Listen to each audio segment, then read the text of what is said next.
I don't know how you can watch this show and not fall asleep at Gorilla. If I was a producer or a cameraman on this show, I'd fall asleep during the broadcast. I need a nap before the broadcast aired. That's the only way I'd be able to stay up. This show is super boring. Have mercy. What the hell? We're going to try to get through this as fast as possible. Usually the news and notes, I would talk about news and notes. I don't even want to talk about anything other than this show so I can go to sleep finally. Besides, it seems like the news and notes doesn't make sense anyway. I was going to talk about Becky Lynch and Chad Gable's apparent contract issues, but it seems that Chad Gable's contract was supposed to be up on Friday. Nope. He's going to be at a pay-per-view. That's not only past next Friday, it's next week completely. So that means somebody was giving some bad information. Otherwise, you're going to turn around and start hearing about a 1 week extension or some silly stuff like that. Or about Becky Lynch, for instance, who now is still being used in storylines. Despite the fact that she's not there anymore, they're still talking about her. I don't want to. Look, I don't care. People come, they go. I've said that before about this show. The question would be, of course, about why so many contracts are being allowed to dip so far and why they get so close, wait so long to re-sign people. But I would imagine it is a strategy on at least one side, probably on the side of WWE, to try to negotiate the talent down and try to threaten with letting them go to see how much money you can get them to drop down to. But that seems unfair. It also doesn't seem like it's going to work too many times before it pisses people off and they end up leaving. I've even seen some people say, well, folks feel like they can negotiate now because Vince is gone. It's like, what do you mean? It seems to me that Vince paid the talent more than what TKO is willing to pay him. You know, Vince didn't allow people he was actually using or people he actually wanted to have their contracts wind down this close before he re-signed them. I mean, that was strange. And then also, he was notorious too. If you overperformed your contract, he would just rip it up and sign you a new one, which is what Tony Khan had to do with MJF eventually, because MJF went on TV and called him a effing mark. So I wonder if TKO is willing to do that. They're willing to they're not letting people overperform their contracts because they're not using anybody. So my bad. I don't want to accuse you of something that you're not doing. Since you're not using anybody, it doesn't matter. Also, I guess just to throw this in there because it's floating around in the media, Missy Hyatt is claiming that Vince McMahon stuck his tongue down her throat way back in the Halcyon days of 1987. And apparently she went and got in contact with Janelle Grant's attorney. And if she was smart, and I mean Janelle Grant's attorney, if she was smart, she would not touch Missy Hyatt with a 10-foot pole. Do not go anywhere near that. If you want any credibility, if you want anybody to believe what you're saying, you do not let other people try to join or whisper or anything, because every time people do that, you're not in control of people who are just trying to lie and people who are just trying to ride the bandwagon and people who are just trying to get out there, because that's what happened in a lot of these cases, is that there started to be a lot of women making a lot of accusations, but these things were 30 years ago. These people were not trustworthy people. You don't know what they're going to say. You don't know what they've done. You don't know anything about these people. Don't participate. Tell him, hey, thanks for letting us know, but you don't lie in bed with these people. And it's not about whether it happened or not. It's just in general. This is not a class action lawsuit where everybody can just jump on and hope to get some money. I would not utilize anything she's saying in the media because it might blow up in your face. Don't do that. Don't do it. All right, moving on to this stupid show. Liv Morgan trying to seduce Dominic Mysterio. It's dumb, but it's funny. It's cringe, but it's humorous because Dominic's involved. Dominic cussed some guy out in Spanish, which was really funny. Well, he threw water in his face. He didn't really cuss him out. But it was funny. It was actually weird hearing Dominic speak Spanish, like totally Spanish. Like it was very strange. But he was working his gimmick that he's still mommy is still a thing. So they're kind of working with that here. Liv Morgan said she wanted to take everything from Rhea. She meant that it includes Dominic. She started feeling him up, and he actually broke. He started smiling. Which he wasn't supposed to do, no doubt. But Finn Balor had the cock block. He jumped in there. What are you doing? What are you doing? Dominic, don't put your hands on her. Don't let her put your hands all over you. Touch all your soft and fleshy parts. And Dominic was just, he was trying to be innocent. He was doing his best, but didn't quite work out. Judgment Day was upset about this. Finn Balor said, well, we got this handled. Damian Priest, you don't worry about this. I got this Liv Morgan thing. This Liv Morgan thing is settled. It's over. Damian Priest, El Campeon. He wants to know whether Rhea Ripley is okay with this. And Dominic's like, well, she's not talking to me right now, but she'll get over it. So this leads to Dragon Lee versus Finn Balor. Poor Dragon Lee. How long has he been on this roster? He signed to WWE, late last year, early this year? He wasn't in NXT very long before they yanked him out and threw him on SmackDown. He was on SmackDown for several months, making sporadic appearances, just wrestling matches, mostly losing. And then they yanked him. And then he did nothing. Then he got pulled from WrestleMania. And he hasn't been seen since WrestleMania. So then he gets brought back. He gets put on Raw. This is his first appearance on Raw. And he loses to Finn Balor. What is going on? I mean, there's just so many of these people floating around that they've done like 8 vignettes on Dragon Lee. Now, this, again, WWE, you give them credit. They do vignettes and they want you to know who these people are. But they follow it up with nothing. All this talking, all these vignettes lead to nothing. The guy keeps losing. He keeps getting yanked from TV for weeks on end. Why are you doing this? If you were not using him, if you were not ready, do not bring him up. Leave him in NXT, where he could have actually been doing something. He could have actually be utilized in a top spot. Instead, he's being jerked around on the main roster, treated like a doormat. He lost to Finn Balor wrestling in gym shoes. And of course they did they tried to give him a complaint because there was all this outside interference. But every Judgment Day match has outside interference, so it don't even count at this point. Finn Balor wins. Then Strowman came out there to help, and so did Rey Mysterio. Poor Dragon Lee, man. It just sucks so bad to see him get beat up every week. Well, beat up once every 6 weeks whenever he shows up.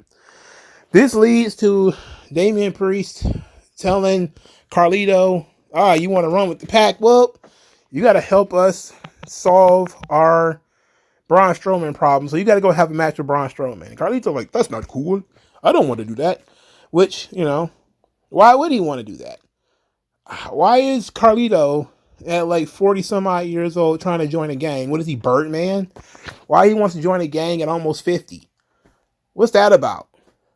Who does that? Who wants to join a leather and stripes gang at almost 50 years old? I don't know. And what does Carlito have to do with this anyway? I understand he's just trying to hide from the LWO, but shouldn't his gimmick be that he needs somebody to look after him? Why couldn't he just go recruit somebody who could be his heavy, who could look after him? It's not like Rey Mysterio and all of them following him with knives everywhere. Hell, for like 2 months, they were nowhere to be found. You couldn't find Rey. You couldn't find anybody anywhere that had anything to do with the LWO that wanted to put their hands on Carlito. This thing don't make sense. It'd have been one thing if they was chasing him around the arena every week, cartoonishly. Then you would be like, okay, Carlito needs some help. But that's not even what they're doing. So why does he need help this badly? It's stupid, is what I'm trying to say. Carlito ends up losing to Braun Strowman, of course. I wish they would tell Braun Strowman to cut his hair. Just cut all of it off. I don't understand how you have a mohawk, but it's bald right at the top. And there's like a little patch of hair before that, just like a huge desert of no hair. And then the rest of it, it's ridiculous. After the match, Judgment Day jumped Braun Strowman. They didn't make it easy.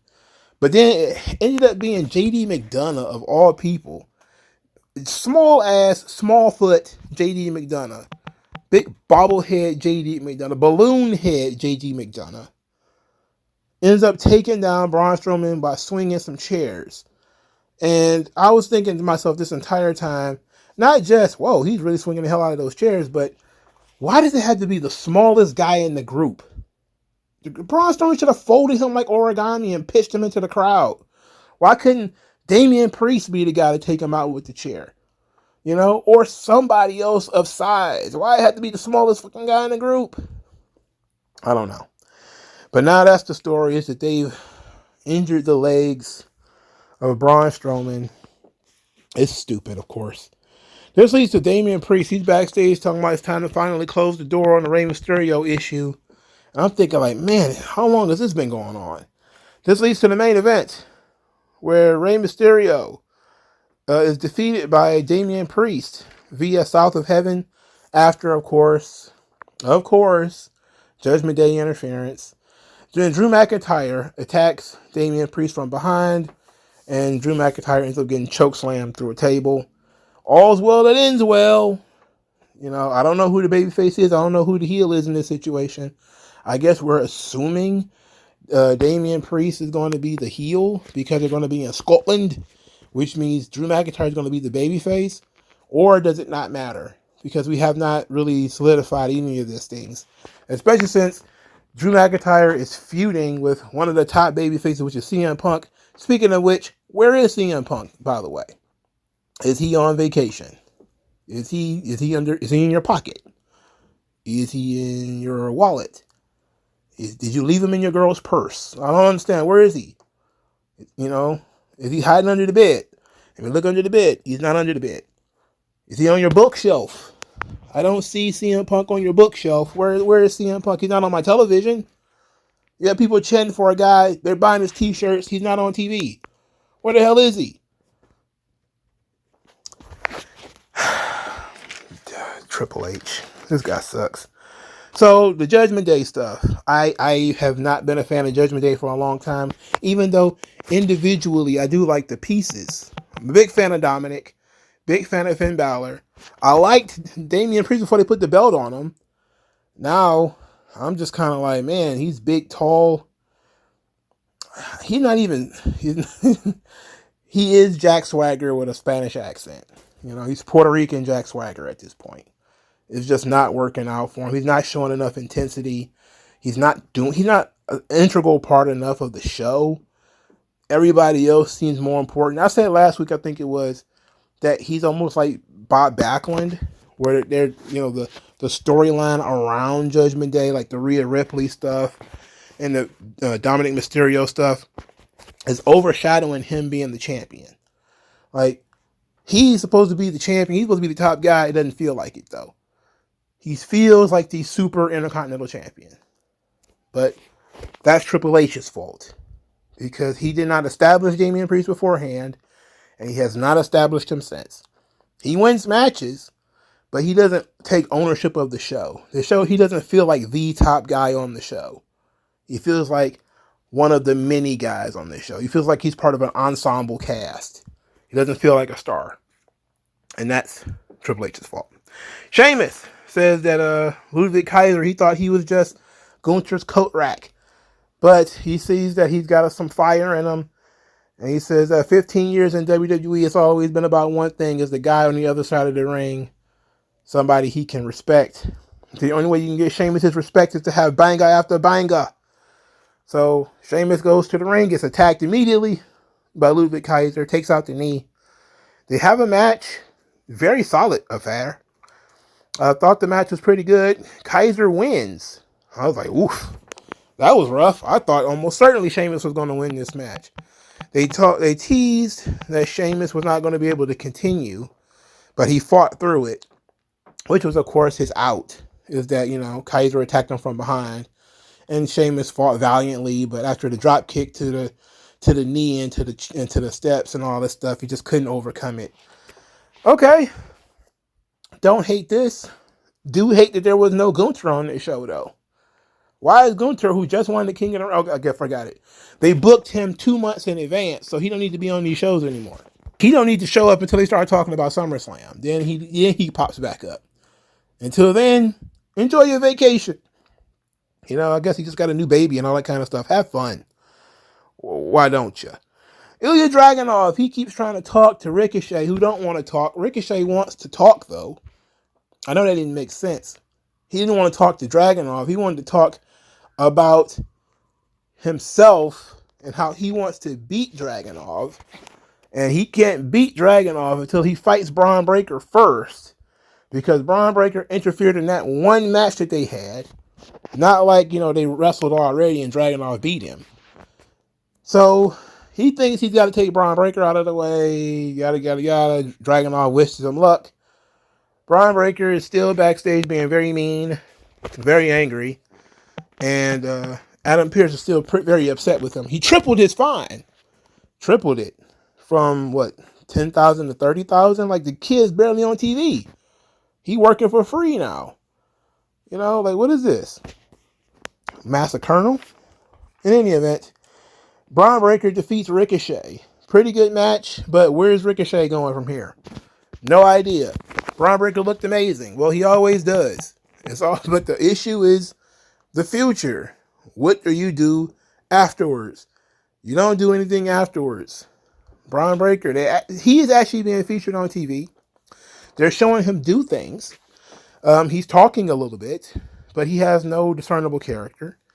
And he's basically just generic wrecking ball, which is fine because it's better than what other people are doing, as long as he's not losing. But it doesn't make him look good. And it makes Ricochet look like shit. And he's got to wrestle Dragunov next week. And guess what? He should probably beat Dragunov next week.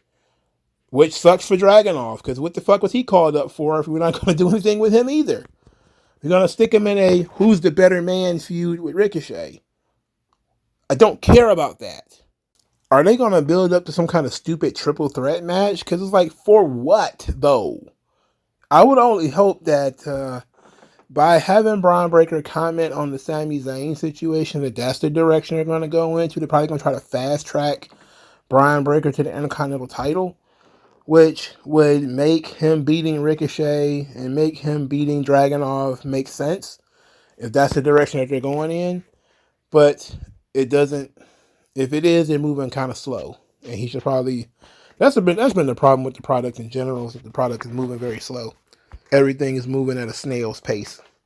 R-Truth is backstage. He's talking about how being with Judgment Day was the greatest days of his life, which upset The Miz. I forgot they were the tag team champions. I absolutely forgot, because they haven't done a damn thing with these belts. Why do they have them? Why do they have these belts? Good Lord have mercy. Of course, everybody's best segment, everybody's favorite segment, the Sami Zayn, Chad Gable stuff. It was once again very good. The Alpha Academy come out there. Chad Gable says he's not going to dignify Sami Zayn with his presence, but he has a message. He says he wants all this to be over. He wants a title match. Then he starts talking about how his teachings, pulled people from the bottom. A bum who was trying to be a ninja, a fake Barbie, a guy, a big butterball who couldn't even hold on to his own, money in the bank. And, this shaggy nobody, all lifted up from the teachings of Master Gable. So Sami Zayn, because it worked when he was in the bloodline, they figure, hey, we're just going to make him the freedom guy. Don't you guys get tired of Chad Gable talking down to you? You can leave him. And then he gets attacked by Chad Gable, because of course he did. As they're fighting, Gable is commanding these guys to do stuff. And they're like, and they're mincing around. Then Gable starts getting up in Otis's face. He shoves him.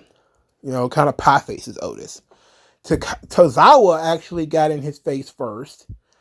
And Gable backed him down. Then he goes right back to Otis. Then Maxine Dupree begs him to leave Otis alone. Gable says, get on your knees if you want me to stop. And she actually does. She gets down on her knees. Please leave Otis alone. Chad Gable is disgusted that Maxine Dupree was down on her knees. I don't think anybody's ever been disgusted by seeing that woman on her knees. In any event, he told her to get out of here. You two, Tozawa, Maxine, get out of here. So they leave. They go stand on the ring apron. Now Otis bows up. Otis gets in the face of Chad Gable, and the crowd is going banana. It is absolute pandemonium because Otis is finally standing up to himself for himself. So Sami Zayn attacks. Boom, they bump the ropes, and they knock Tozawa and Maxine off the apron. Maxine starts grabbing her ankle because she's injured. Everybody is yelling. Chad Gable is like, it was Sami Zayn's fault. It wasn't my fault. It was Sami Zayn's fault. So then Otis grabs Sami Zayn, drops him on the ground, gets booed because that's what we're still doing this. And later on, Chad Gable is talking like this was one big plan. Like it was all a setup. Like everybody did what they were supposed to do perfectly. And they're going to win the Intercontinental Championship as a team. What they're doing with Otis has been tremendous. Again, it's moving at an absolutely glacial pace. Like it's moving probably too slow. But they're trying not to have Otis overshadow Sami Zayn too much. And this is part of the problem with Sami Zayn being the champion right now. Is it like, yeah, you don't want some underneath guy overshadowing him. But you booked this story with Otis, who keeps getting over in these underdog roles. The people is ready for Otis to break through. Stop teasing it. Speed this thing up. You know, something needs to happen quickly. Because they're not giving you any good reason why these guys are still listening to Chad Gable. You know? So, we need to do something to either reinforce it or break it for good. Some people seem to think that Clash at the Castle is finally going to be it. They're finally going to have the match. Gable versus Zayn for the Intercontinental title. And that's when Otis is finally going to break free. And I'm thinking to myself, is it going to be too late by that point? You know, because they've been teasing this thing for a month already. They've been teasing the Otis turn for a month already. Think about that. It's been at least 4 weeks of Otis getting pie-faced and pushed around and slowly but surely standing up to Chad Gable.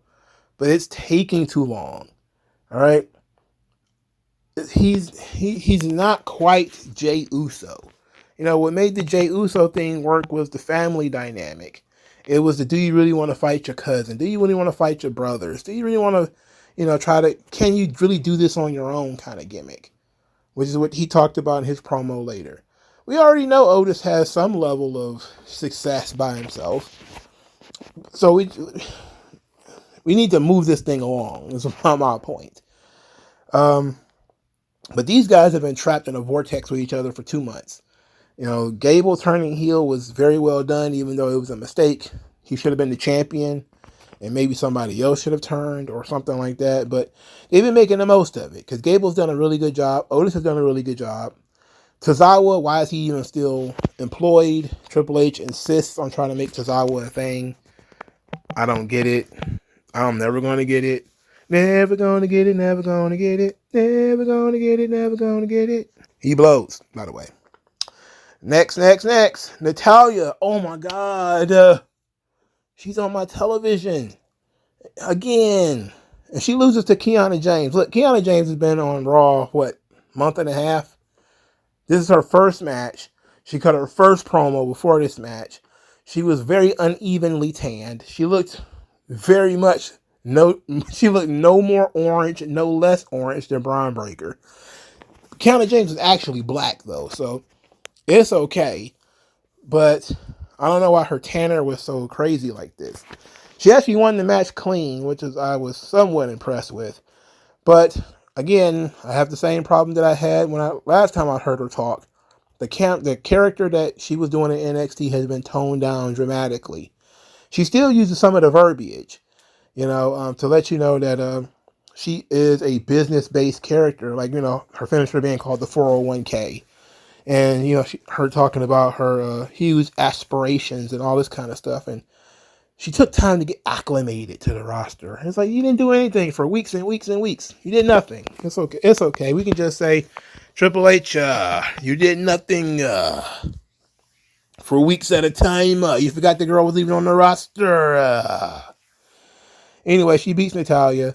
Who cares? Natalya went backstage, dropped Owen Hart's. Enough is enough, and it's time for a change. But she's no Owen Hart. She's more of a nugget than he was. You can't flush her for nothing in the world. Her title card says she debuted in 2008. 16 years of pure, unadulterated, uninterrupted mediocrity. I'm telling you, find something positive that Natalya has done in 16 years that's worth talking about. Nothing. She's won all these championships, won all these matches, was in WWE for 16 of them things. 16 rotations around the sun. 16 autumns. 16 winters. That's 16 WrestleManias. That's 16 Royal Rumbles. And nobody has ever given more than 2 fucks about Natalya. What a disaster. Disaster. Anyway, she's backstage. She's talking to Sonya Deville. Sonya Deville tried to give her a pep talk. Blah. Then Sonya Deville went on and talked to the Leagues of Extraordinary Lesbians, who didn't want to talk to Sonya Deville at all because she was an actually talented lesbian who might actually get over. So the untalented, boring lesbians are like, no, no, no, no. You too good looking. You talk too well. You got too much charisma. That ain't what we do. You take your charisma and your talent and your verbal skills and you go another way. We being boring lesbians over here. We're being ugly lesbians over here.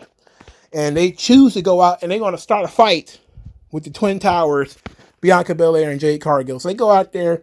They claim that the Twin Towers are trying to duck them. They're the number one contenders. They're the rightful contenders for the belts and blah, blah, blah. They end up having a match. They then talked them into accepting an open challenge right then and there. The match goes on for too long before Isla Dawn and Alba Fire jump in to get a disqualification. Then Isla Dawn and Alba Fire complain that they're about to have a match in Scotland. They're about to be a show in Scotland and they're not on it because Alba Fire is from Scotland. I'm not sure about Isla Dawn, but Alba Fire is actually from Scotland. So I guess that's how you get on the show. You don't get booked normally. But if you're going to your home country, we'll find a space for you. We'll shoehorn you in there. We'll slide you in there somewhere. So the Twin Towers are going to have to wrestle these dorks. Not anything wrong with Alba Fire and Isla Dawn at all, but you haven't done anything with them in weeks. This is the first time they've actually been involved with something since they lost the tag team titles 2 years ago. At least it feels like 2 years ago. I'm probably sure it's 2 years ago. Bum. Jey Uso, he wants to win Money in the Bank. All right, fine. Lyra Valkyria also wants to win Money in the Bank. Then got assaulted by Io Sky. I think Damage Control also helped attack Bianca Belair and Jade Cargill, but I wasn't paying attention, so I'm going to gloss over that. If it happens, great. If it didn't happen, so what? Io was very angry. She's ranting in Japanese, and she's going to fight Lyra Valkyria again next week. Great. So now you don't have anything for Lyra either, outside of, let's talk about Becky. What do you think about Becky, Lyra? What did Becky have for breakfast, Lyra? It's like she's not here. As far as the dirt sheets have told me, she don't even work here anymore. Why the hell are you talking about her? Hey, Becky's your mentor, huh? Hey, did Becky Lynch teach you to disarm her, huh? Tell me something about this fucking girl. Why you keep talking about Becky Lynch? She's not over. Get her over. Jesus Christ. New Day. They're backstage calling themselves the greatest tag team of all time. They're having a really boring match with AOP. Part of that's AOP's fault. Part of it is the fact that nobody wanted to see this. Part of it is the fact that Karrion Kross and anything that he's been involved with for the last 2 or 3 years has been absolute scheisse. Because of Triple H. No doubt. Anyway. Karrion Kross promised Xavier Woods that he was not going to have to follow Kofi Kingston anymore after tonight. He broke that promise because nothing happened. The only thing they did was Xavier Woods went to tag out, and Kofi was distracted by Karrion Kross. Is that was supposed? How many times have we seen that when it comes to the New Day? That, somebody has tried to break. And they mentioned it in a promo, like people try to break them up all the time. If anything, you should have done something, creative to make this thing more interesting. Like, hey, having AOP specifically destroy Kofi Kingston. How about that? You trying to get rid of Kofi. Just have them get rid of Kofi. And then say, look, you're on your own, brother. You're by yourself now. I freed you. But no, they just lost a tag team match. Who cares? They've lost hundreds of tag team matches. None of this shit matters. AOP is going to get over like a prostitute in church, which is not at all. Well, in a real church. In today's churches, they'd probably be the most popular people there. That was Raw. Raw sucks. Raw is boring. Show's boring as shit. Virtually nothing happens. I heard that they teased that something was actually going to happen in relation to that Bray Wyatt thing. I have no interest in that until they actually do something. Talk about dragging ass. They've been dragging ass for like a year, it feels like, with this Bray Wyatt stuff, this Wyatt 6 or whatever the fuck they're doing. That thing's been going on forever. They keep dropping all these QR codes, and some people are actually taking the time to look into it. I'm ignoring it. Until I see what it is, until I see these people on television and see what they look like and see what's going on with them, I have no interest. I don't care.